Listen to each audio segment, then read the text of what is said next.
Get ready for the Rockin' Hockey Show.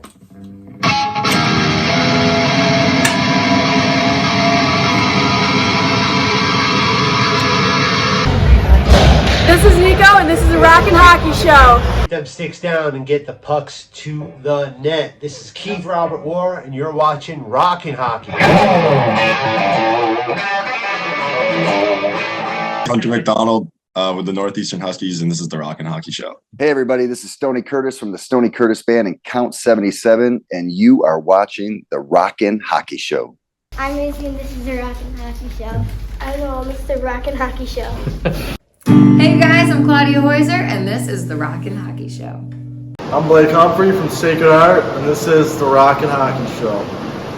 This is Jeff Tortora, Blue Man Group, Femmes of Rock, Count 77. This is the Rockin' Hockey Show. This is Mickey, and this is the Rockin' Hockey Show.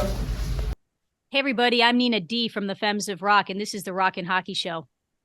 This is Kiara Zan, and I play on Penn State, and this is the Rockin' Hockey Show.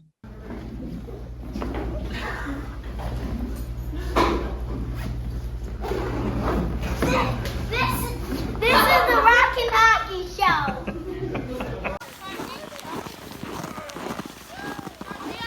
This is hockey, the way it should be.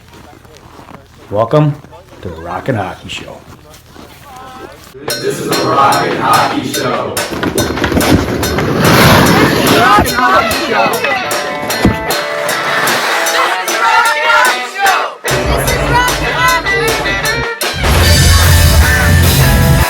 This is Beal Hockey, and you're watching The Rockin' Hockey Show. This is the Rockin' Hockey Show. This is the Rockin' Hockey Show.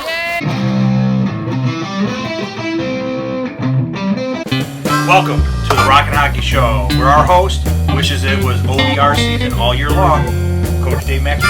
Hey, what's up, rockers and hockers, and welcome to the Rockin' Hockey Show, the greatest hockey show on the planet. If you're tuning in for the first time, Gordy Howe elbow that subscribe button. Also, don't forget to check us out on the podcast, The Rockin' Hockey Show. You can find it on all your streaming platforms. I want to say thanks to Corey Schneider from Clarkson University Division I men's hockey team. He was on the show last time. Great interview. Make sure you check that out. Man, we got a great show for you today from Ice Hockey Systems, icehockeysystems.com. We have Scott Goergen. Scott joins us today out on the ODR, yes, in the weather.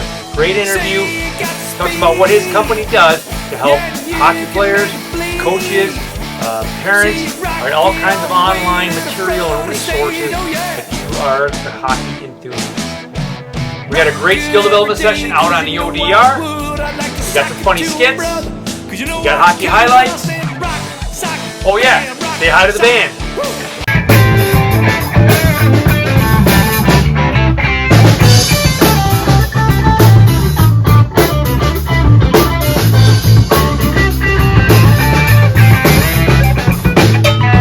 Remember, this is the show where the hockey rocks. Fleming shoots and scores! Max Fleming! The music sucks.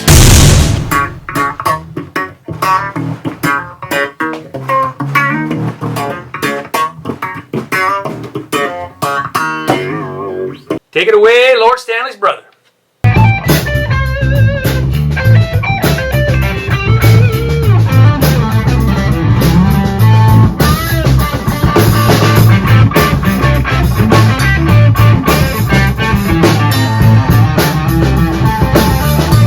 Today's interview brought to you by Trotta. Check them out at trottarochester.com.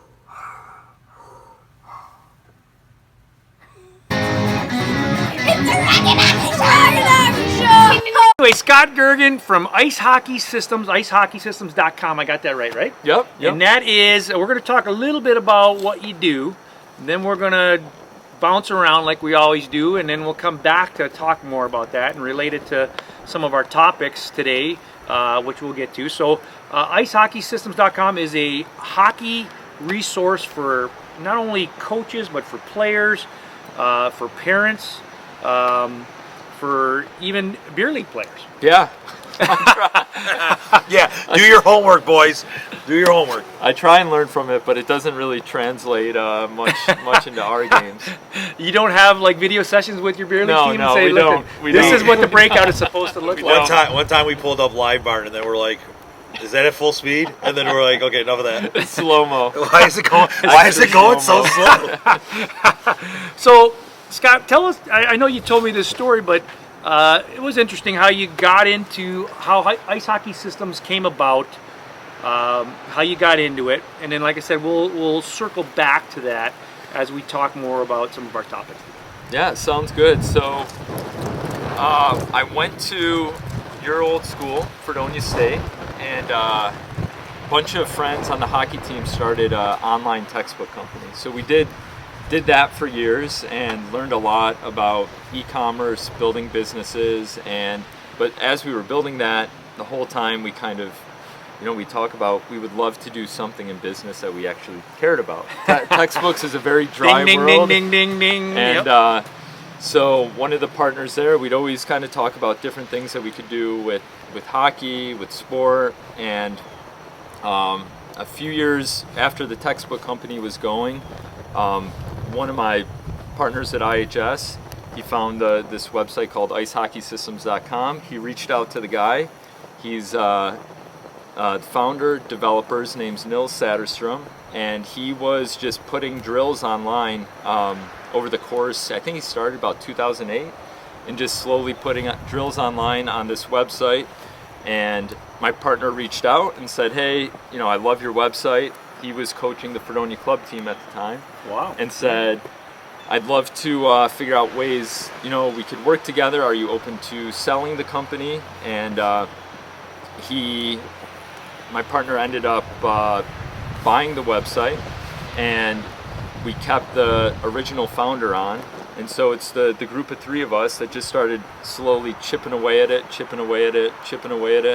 and say it was kind of a side project from 2014 till about 2018. And 2018, after years of just kind of grinding, slowly building it up. I know the feeling. Yeah. We brought on Dennis Savard to do some videos. He wasn't very good. He started getting a little bit of traction. About 2018, we all jumped into it full time. And so that's kind of the background of it. And now it's something where we feel very lucky we get to do every single day. But it was a grind, a lot of years of not getting paid, just doing it for fun. You just like everything in life, if you chip away enough, you can start to grow it, build it. And it's been a fun project. Awesome. So let's segue now, and we'll come back to ice hockey systems. Now, Scott, you're originally from Penfield, which is where we're shooting at right now here in Penfield, New York. And you played your youth hockey. Was it Rochester Youth or was it Parrington? Parrington Blades. Yep. I had my Parrington Blades jacket, actually my vest, on earlier today because I wear it underneath because it's nice and light. But, thinking of busting one of those out. A lot of good memories there. We have a lot of Parrington Blades stuff because I have 4 boys that played there. Between hats and jerseys and gear and shells. So a lot of Parrington. So you played your youth hockey there. Yep. Then you went and played at Penfield High School. Yeah. Now, I believe you said you played for Tom McDonald, yeah. right? Yeah. Tom McDonald. Coach. Yes. The best. Great. The best. I was going to text him, but I wasn't 100% sure you said Tom McDonald. Yeah. Great friend of the program. Tom's been on the show. Hunter McDonald has been on the show several times. Yeah. Crushing it. He's having great. Crushing it right now. Playing for Lehigh Valley in the American League. Draft pick for the Philadelphia Flyers. I'm hoping that he gets called up this year, but Tom always sends me checks from Hunter or great plays from Hunter, and he sent me one the other day, and I'm like, wow, that was borderline dirty, but it was, and not to go off on a segue, but my boys were playing last night, and they're both defensemen, and I said, look, it's okay to get penalties. It's okay to play on the edge. There's that gray area. Play like Hunter. Yeah. There's a gray area there. I said, but worst case is you make a point. And I'm not trying to be brutal or anything, but hockey is a tough and a physical game, and it's better to be more physical than not physical enough, especially when you're playing at the highest level and you want to continue to move up and maybe play juniors or college hockey. You have to establish yourself as somebody that is tough enough to play, and sometimes you have to cross that line or that gray area of what might be a little bit too aggressive. But Hunter plays like that. He's always played like that, and so I show him clips of Hunter all the time. Yeah, he's a beast, and he can fly too. Yeah, great skater. So good luck. I've got another segue. I'm just going off on a tangent, but No, it's fine. I just read the Gordie Howe book over Christmas break. Gordie Howe autobiography. He wrote it himself. But the same thing, because my wife was saying the other day, she's like, I can't believe Hunter plays like that because he's such a nice guy, such a mild-mannered guy. Yeah. And I said, you know what? That's the same way Gordie Howe was. He was the nicest guy off the ice. Actually interviewed Gordie Howe twice on our former radio show, and I was more nervous to talk to Gordie Howe than I think just about anybody. But great guy, super nice. But when you got on the ice, just tough as nails and mean. And they would just constantly go back to. He would always settle scores. If somebody did something he didn't like, he would settle it. Somebody cheap shotted him, he would settle it. But he didn't do it right away. He would just make a note, and then when the time came, he would get that guy. And he got, what was his name? Played for the Blackhawks. He invented the curve stick. Stan Mikita. Stan Mikita. There we go. Ours got that one. Mikita gave him a cheap shot, and it said it took probably 4 or 5 weeks. This is back in the original 6. They probably played him 3 other times, and then one time the play went up the ice, and it was only him and Mikita coming back on the back check, and Gordie said, this is the time. He took his glove off, punched him right in the face. Mikita just dropped like a sack of potatoes, and Gordie went down and kept playing, no penalty.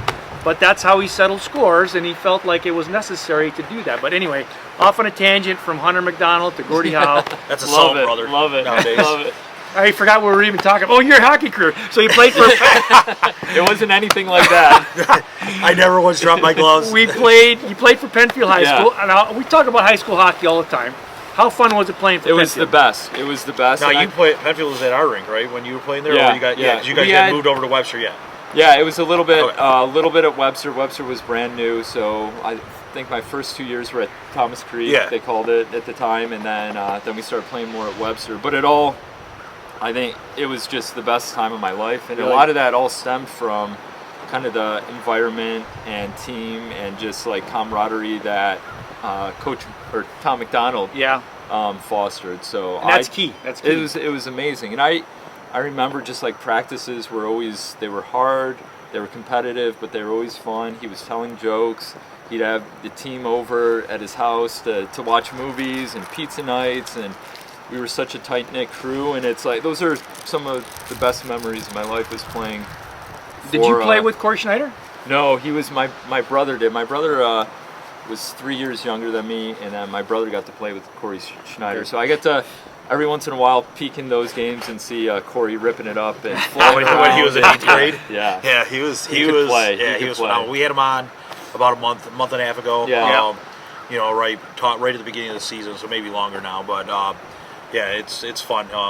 He's doing a great job up at Clarkson too. Yeah. So they're trying to get that program turned around, and they're doing a good job up there too. Well, Scott, we talk about the paths that young players take all the time, and we talk about high school hockey as a route for players, and I openly admitted that I've done a 180 in the last 25 years, where I originally didn't think if a player wanted to play college hockey, whether it's D1 or D3, that they could afford to spend a couple years playing high school hockey. But now I feel completely different. I feel that players can do that, whether it's 1 year or even 4 years. Yeah. That it's not going, if they're good and they're driven and motivated, and they obviously have some luck or make smart choices along the way, that they can still play at a very high level. It's not going to affect their career. And my point, I believe, has been proven.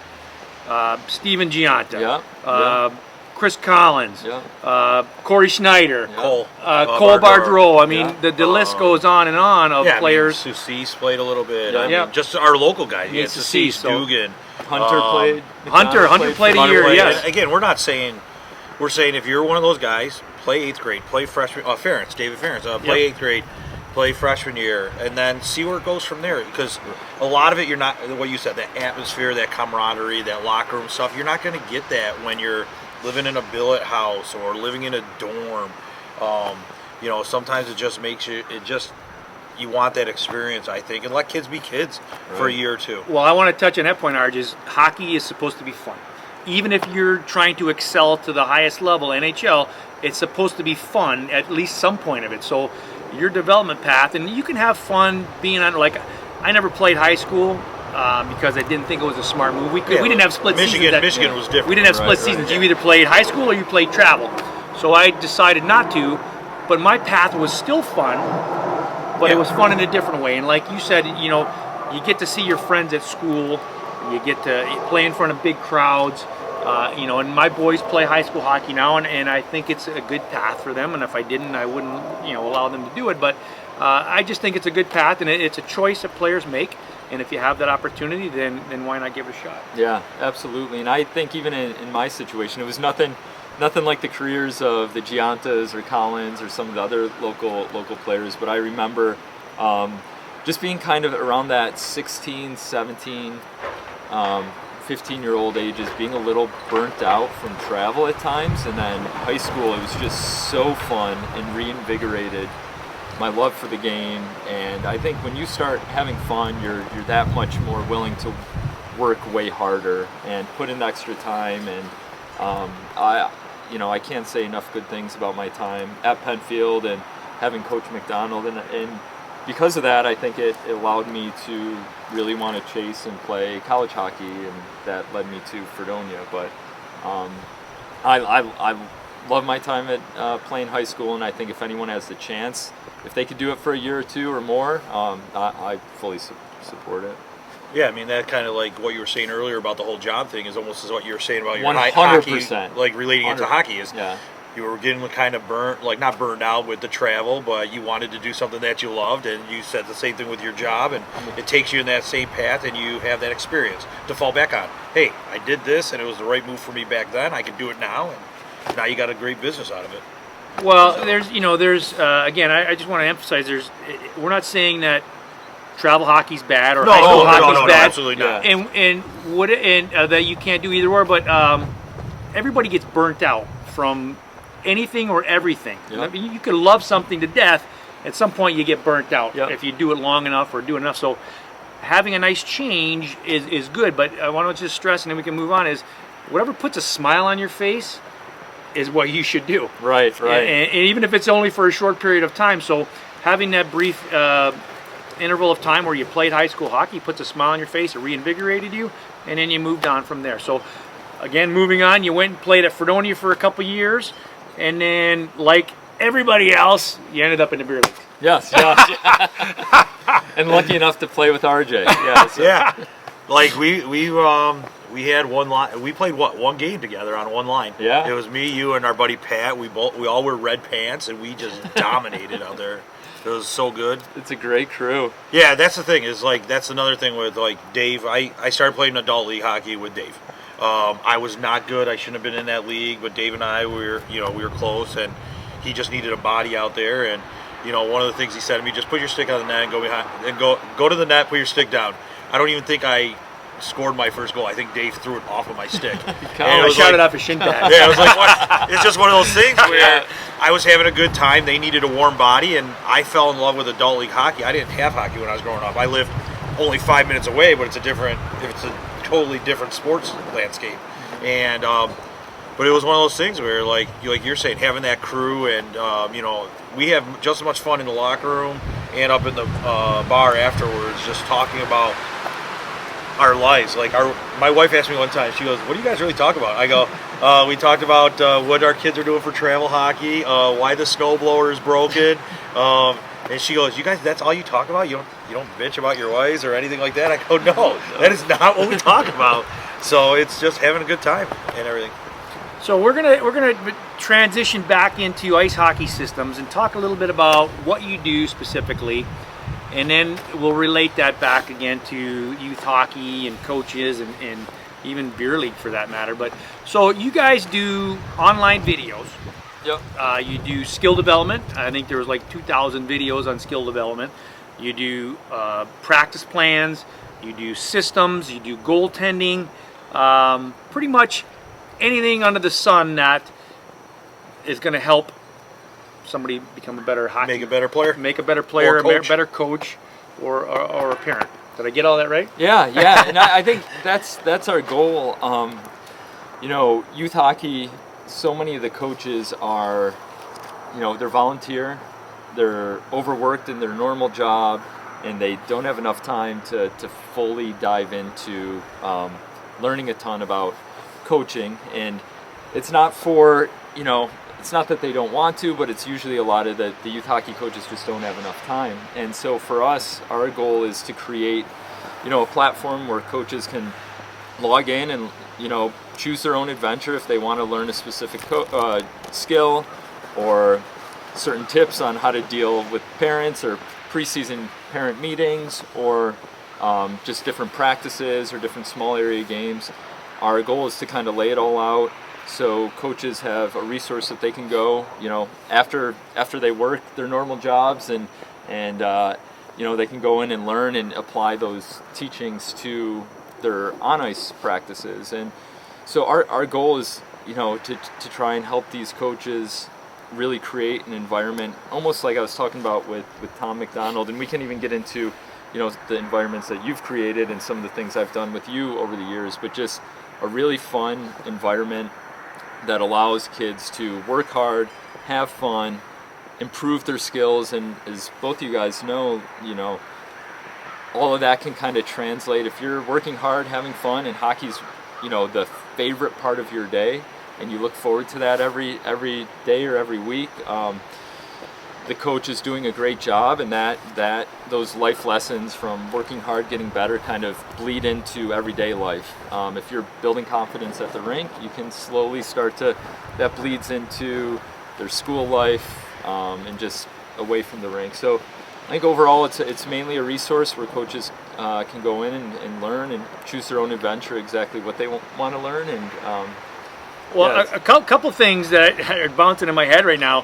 One is you got, like I said, a couple thousand skill development videos, and I noticed I didn't go through every single one, but I didn't see RJ out there demonstrating one skill. Listen, don't you think you could probably use them? There's plenty. I don't Especially think face-offs. Yeah, I don't know if there's anyone. Well, listen, face-off. Well, that was funny. I was thinking about that on the way over. Like that, the drill that Dave and I, again, this is when I was learning, and Dave actually, we were playing.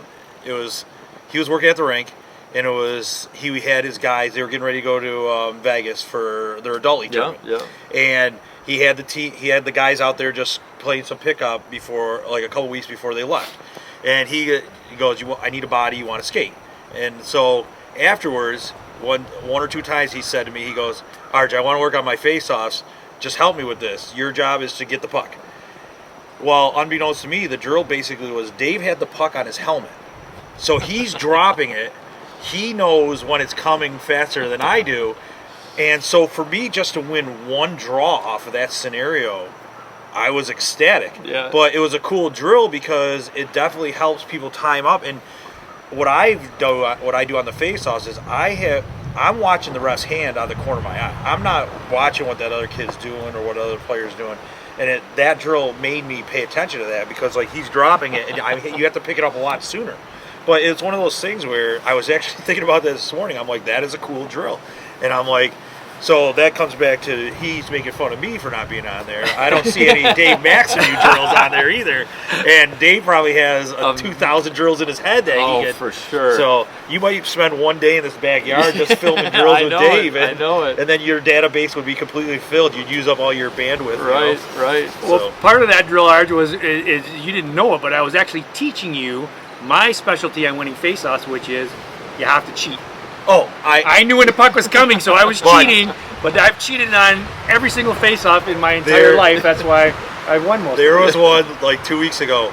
Offensive zone. I'm right-handed. It was on my offhand. So my first goal is just to win it off of my left foot over to my left winger. I was so far spun backwards before I was facing the other way before the ref dropped the puck, and somehow he allowed the play to go on.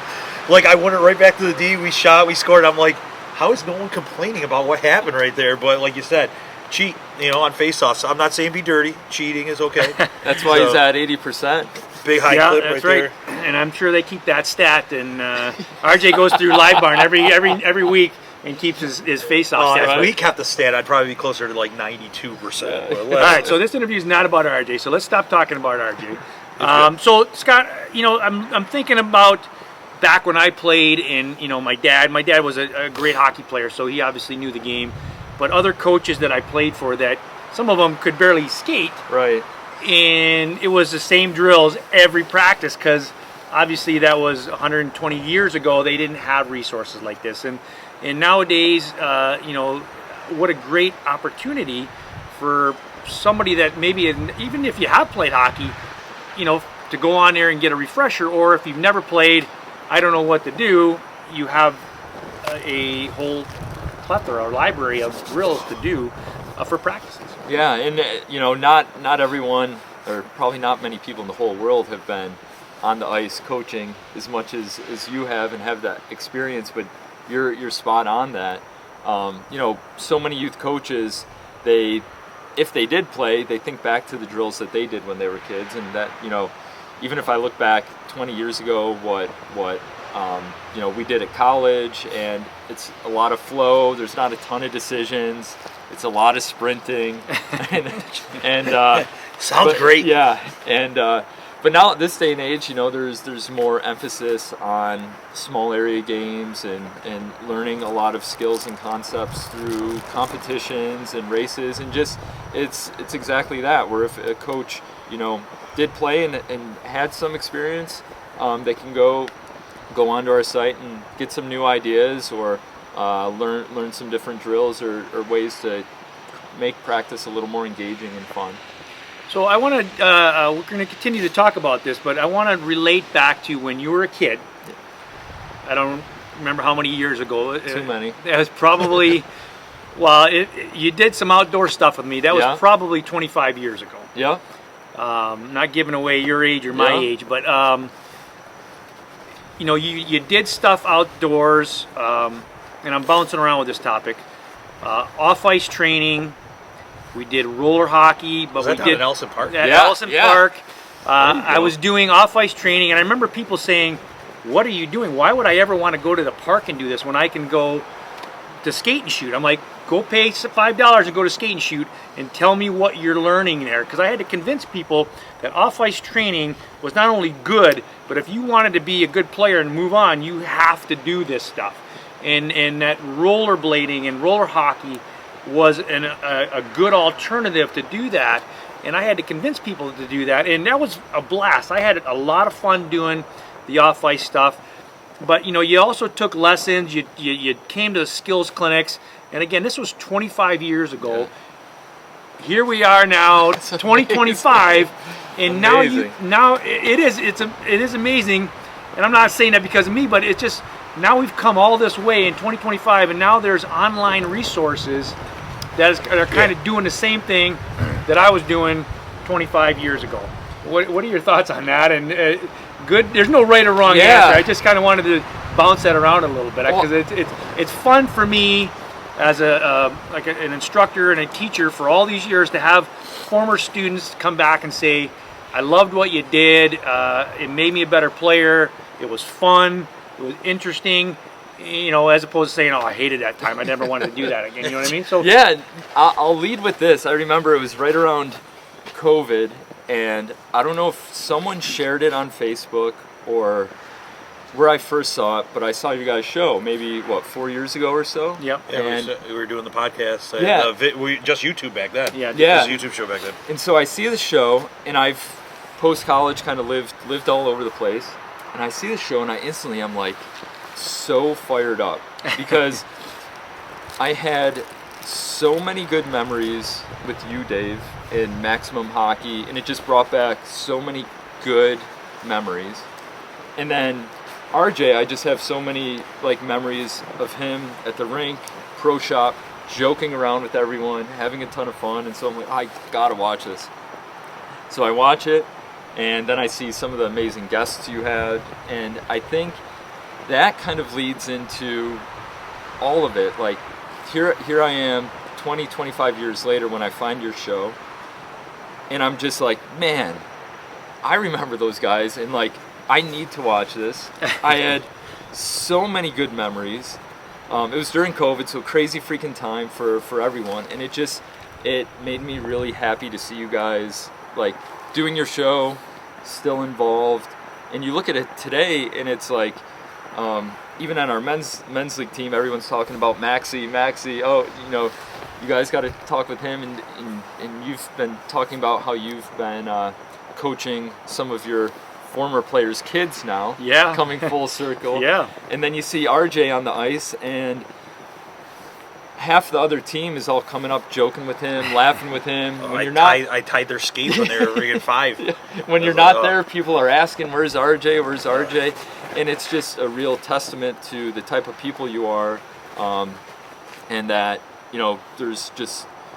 I'm not the only person that feels like that. I know there's so many people out there that you've impacted their skills and helped them grow as a hockey player and a person, and then you creating a fun environment, people walking into the pro shop, into the rink, and just like having someone in there to laugh and joke around with them. So I think, like, if I could sum it up, even though, and we'll talk about 20 years ago, but kind of the impact that you both had on me, but then also there's thousands and thousands and thousands of people that you guys have interacted with that feel the exact same way. So, and I think that, like, going back and when I saw the show, not only was it fun to go back and relive some of those memories, but then instantly I'm like, oh my goodness, I remember like going to Ellison Park, is this like finally get my driver's license, able to like drive down, go to your clinics, and I just remember it being so much fun where it was a group of kids, you're running us through some drills on our rollerblades and balls.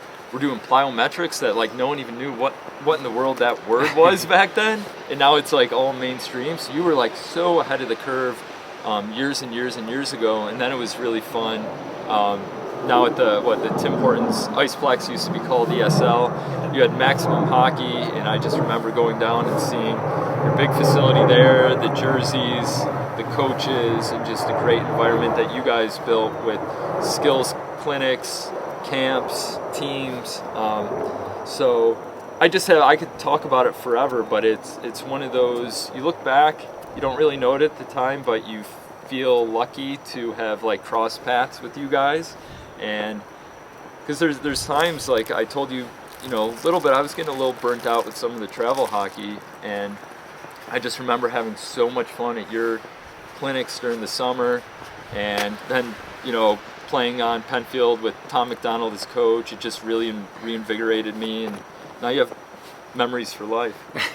Well, first of all, thank you so much. I didn't say that because I wanted you to talk about me, but I know, it's thank true. you so much. But it was a lot of fun, and and you know what? Here I am, 100 years later. I'm still doing it. Every day I still work with kids. It might be 10 lessons in a day. It might be 1 lesson a day, off ice, on ice, at the rink. Still, it's fun. I like doing it. It does put a smile on my face and makes me feel good. So, but related back to ice hockey systems now, it's here it is, 20, 30 years later. It's just the internet wasn't invented back then. Yeah. Now people can go online and see this stuff, and I'm not saying they don't have to go to a clinic, because the benefit of having a coach or a one-on-one coach or going to a clinic or something is still very important, but for sure you can go on and see somebody and watch it, and maybe it helps you, and it's maybe less expensive or less time consuming. Yeah, and the perfect example would be like last week we had the snow day, and your kids were out here on the backyard, but technically when schools are off on snow day they can't practice. Right. Technically, there's ways around it, but it's called optional skiing. Well, or the booster club pays for it, and it's not through the school. All sorts of ways around it, but if you have a backyard rink, or your neighbor does, and you want to actually work on something and not just take the day off and relax, you could go on to, whether you go onto our YouTube show and grab a bunch of the videos that Dave did, or go onto your website and say, okay, I want to work on these 3 things. Like you were saying, there's a whole database. You type in stick handling or quick release, you probably find a whole bunch of videos on both of our sites.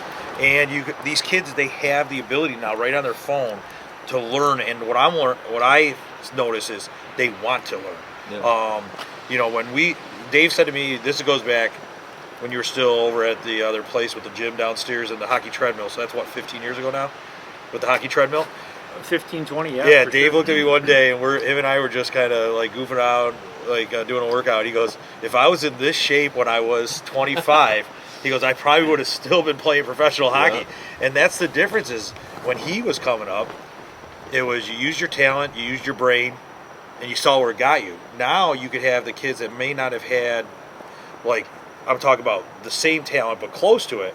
Now they got all the ability to learn and train harder and get and surpass that one kid who I'm just good, I'm gonna go. So I think it's fantastic what the websites and the internet can do, and I think it's great for everybody.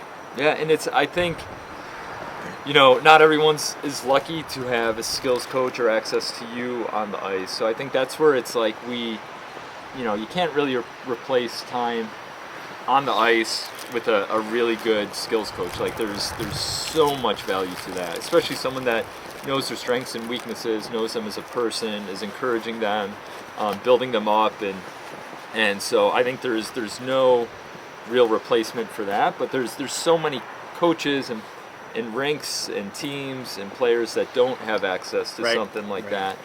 So like even myself growing up, I think there were so many things I learned from you, and then there's times when I was, sitting the bench or in the stands at Fredonia where I spent a lot of time in the stands, not on the ice. But I wish, I had maybe some access or tools where I could, by myself, start to learn a little bit more ways that I could get into the lineup. Where maybe if I didn't travel with the team that weekend, I could stay back and practice, at the rink or somewhere else. So I think it's, there's ways that people can use it and coaches can use it if they don't have access to someone on the ice, and it's a way that, they can pick it up and learn on the backyard rink, or use some things at their next practice, or skate, shoot, anything. Yeah, absolutely. Awesome. So listen, we could talk for hours. I have so many things that I wanted to talk about, but RJ has like a mani-pedi in like a half an hour, so we gotta get to that. Dude, I felt distracted the whole I have one kid home sick, the other kid's supposed to be to work at 11:30 at the rink. Okay. And I'm trying, man. And of course you try to get your parents to answer a text, and they're like I'm over here going like this while I'm listening, and I'm just like, please, one of you can you guys figure it out?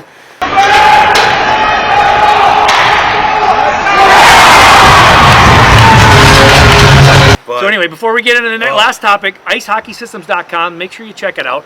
Last thing we're talking about, this is the Rock and Hockey Show. We're going to talk music, all right, because we always talk music here, and sometimes it takes some funny turns. But one thing I noticed about your website, Scott, it doesn't have any music on it. No, it just so happens that we have a house band that I happen to play in that has some really good rock music that you may want to consider for your website. Love it. So I've heard some of the tunes. Amazing. I mean, you might have to do a couple Taylor Swift covers to get on Scott's website, but we all wow, you saying his website's soft? Is that what you're saying? I'm saying that he likes good music. That's all I'm saying. All right, what kind of music do you like, and how did it impact you as a player? Oh man, I think tough for me to. I think every chapter of my life I've kind of gravitated towards different music. So I was thinking about this a little bit. I'm like driving to a high school hockey game. I was blasting Limp Bizkit, Linkin Park, Metallica, Led Zeppelin. So some of the 80s rock, and then some of the 90s rock as well. But as I've gotten older, it's we have a 2-year-old that it just creates a lot of chaos in the house, so sometimes we'll throw some chill Lumineers on, or even throw on some Bob Marley after a crazy day if we really need to you gotta relax a little bit. But it's fun, just music before the game, during the game, how it can really put you into a different mindset. and I know even in our men's league The game, scorekeeper was on fire. we have the greatest. He plays a whole variety. So you're going back to the 70s, you got 80s, 90s, and then current day, and I love it. I would love to find out, but I'm pretty positive. So Christina Schuler, who played up at BU in Clarkson, is on Scott's line. So the two of them, that's the hockey line. She scored one of the prettiest men's league goals, adult league goals you ever see. I'm 95% sure the guy played "I'm the man" after she scored that, and like she came back and all you like it was this awesome goal. And all of a sudden I'm here, "I'm the man, I'm the man, I'm the man." I'm like, if he planned that, that is the best scorekeeper ever. But you know, like when you were at college, did you ever get? So we've asked everybody who played college hockey, and some of those songs like. Steven Gianta told us he wasn't allowed to put music on, but Chris Collins was in charge of music. Yeah. And Dave, what did he play? Whitney Houston. That's right. There in the locker room. Whitney Houston. Collins did. Yeah. Love it. Were you ever in charge in the Fredonia locker room of playing music, even if for one game? And if not, who was and what'd they go with? No, see, I was usually taking stats and plus minus in the stand, so I had he was on the headset. I had other duties. That's my job in men's league. I stand on the bench and I take stats. We had some Euros on our team that would just pump it with techno music. Oh, yeah, it had to be a lot of techno. I love that. And then some older, like Tragically Hip tunes, some rock here and there, but a lot of techno. Dave's not a techno guy. I am not a techno guy. No. I like a lot of different kinds of music. I don't stray from what I like. Yeah. I'm a rocker. I'm an 80s guy, but I also like old school country. Yeah. I like, Jimmy Buffett. I like, like John Cougar Mellencamp. Those kind of guys. I grew up listening to those guys. Like I said, old school country, Willie Nelson and stuff like that. But at heart, I'm a rocker. Yeah. I'm a rocker, and I don't stray. Even new stuff. Not that I'm afraid to listen to it. I like what I like, and I don't want to put on something that I've never heard before. I just like listening to what I like. Yep. It's kind of funny, like you think about it, like we're at our age now, but when we were kids in the car, so for Dave and I, let's say 35 years ago, if you were in 1995, 35 years ago, were songs that came out in the 60s, and that was called oldies. Well, the songs that my parents listened to that came out in the 50s and the late 60s were called golden oldies. Yeah. So now we play the rock songs that came out when we were around 10 years old. Those would be considered oldies, like an oldies channel to our kids. And yet we're like, no, this is great. You guys don't know what you're talking about. Oh, man. Time flies. As far as a techno song goes, one time we were in the car and Darude, Sandstorm came out. Oh, yeah, that was a big one back then. And I was joking, and I was like fist pumping to it with the kids, and I go, guys, that caused my rotator cuff surgery in 1995. And they're like, what? I was like, yeah, I was in the club with a couple of guys, and I was fist pumping too hard, and now I had to have rotator cuff surgery. Yeah. So that's always the running snur joke when a techno song comes on. It's like, man, you could just serious damage fist pumping that hard. All right, listen, guys, we are going to wrap this up because I know Arj has got to get. Well, we got another guy, right? We got some double things interview to do day here. Awesome. So listen, no Churchy today. Churchy was busy. He's bartending right now. I said, who bartends at noon? And he's like, New Year, so whatever. But Lunar New Year. We're going to finish the show with some Lord Stanley's brother coming up. I want to thank Holly's Hockey. I want to thank TrottaRochester.com. I want to thank IceHockeySystems.com and Scott Goergen for coming on the show. This is the Rockin' Hockey Show. Make sure you check out the podcast. Make sure you check out the YouTube. And if you really want to check out Live Barn, you can watch these guys play Beer League. And Arj, anything important you want to say before we wrap it up? No, two things I learned today was, one, you know how to read, which, congratulations. I wasn't sure about that. And I don't get it. Well, you said you read a book. Oh, I read books all the time, man. That's what I'm saying. I'm proud of you. And also, Scott's website is phenomenal. Awesome. Thanks for watching and listening to the Rockin' Hockey Show. Thanks. Thank you. I'm Parker, and this is the Rockin' Hockey Show.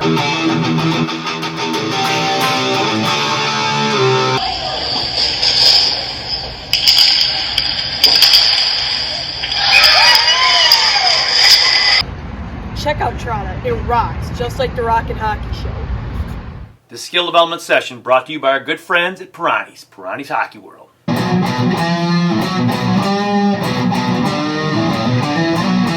Stick handling and puck skills here on the Rockin' Hockey Show. If you want to stick handle like an NHLer, check this video out. Good stance, good grip, hands out front. Here we go. A good stance is key here. It allows you to be strong in your skates, it allows you to transfer your weight, it allows you to shuffle skate and control your speed like you see me doing here, and it allows you to support the puck. A good grip is also key here as it allows you to control your stick and control the angle of your blade so the puck moves on forward angles.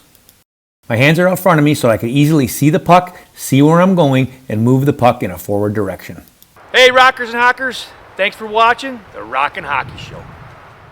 I'm Corey Schneider with Clarkson University, and this is the Rockin' Hockey Show. This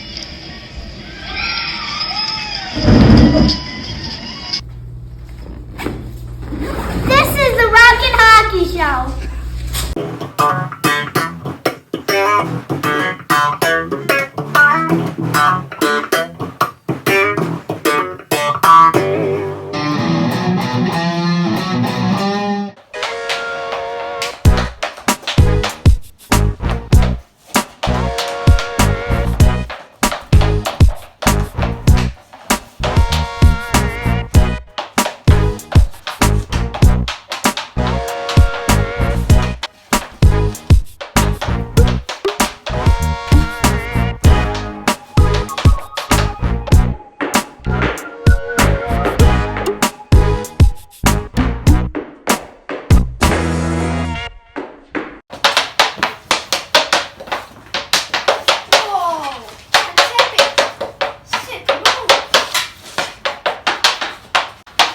Thanks, man. It's all about the flow.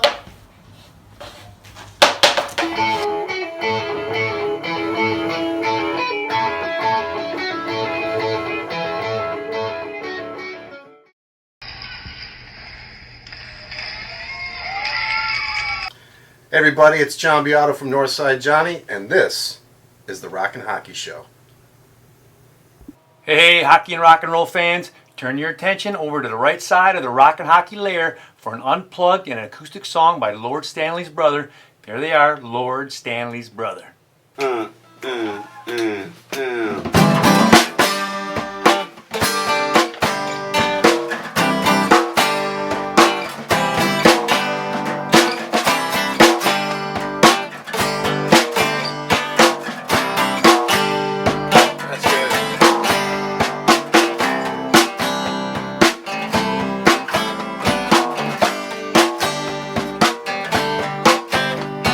I just sat down.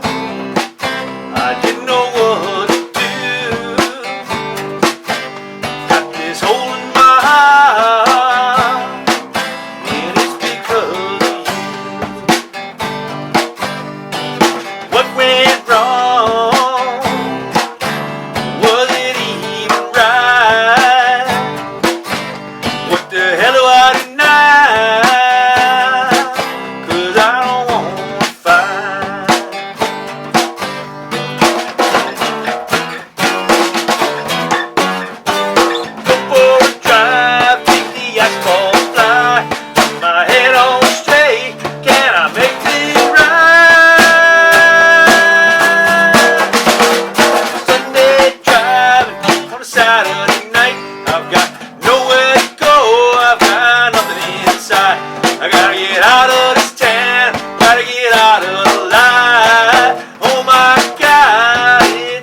like that, I found myself back at the start when I had no direction. Well, I just followed my heart, but I'm not one for change. I surely make some mistakes. Now the radio reminds me life gives and it takes.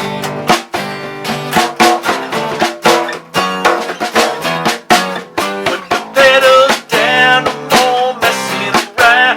Change the road I'm on, this time I'm gone. Sunday driving on a Saturday night, I've got nowhere to go, I've got nothing inside. I gotta get out of this town, gotta get out of the light. Oh my God, it's Saturday night. I'm Sunday driving on a Saturday night. I've got nowhere to go, I've got nothing inside. I gotta get out of this town, gotta get out of the light. Oh my God, it's Saturday night. Oh my God, it's Saturday night. Oh my God, it's Saturday night.